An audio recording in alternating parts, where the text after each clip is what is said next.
ఓం సాయిరామ్. షిరిడీలో అడుగుపెట్టిన వారి అపాయాలు తొలగిపోతాయి. నా సమాధి మందిర ప్రవేశంతో సర్వ దుఃఖాలు హరించుకుని పోతాయి.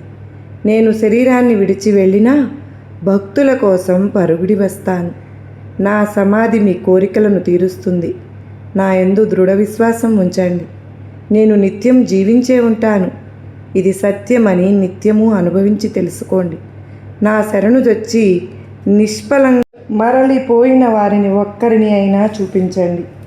ఎవరు ఏ విధంగా నన్ను భావించి భజిస్తే నేను ఆయా విధంగా వారికి లభ్యమవుతాను. నేను మీ భారాన్ని ఎప్పుడు వహిస్తాను. ఇది నా సత్యవచనం. నా వద్ద అందరికీ సహాయం లభిస్తుంది. ఎవరు ఏది కోరితే అది దొరుకుతుంది. కాయా వాచ మనసులతో నాకు అంకితమైన వారికి నేను ఎల్లప్పుడూ రుణపడి ఉంటాను. అనన్య భక్తితో నా శరణాలకు అంకితమైన వారు ధన్యులని అంటాను.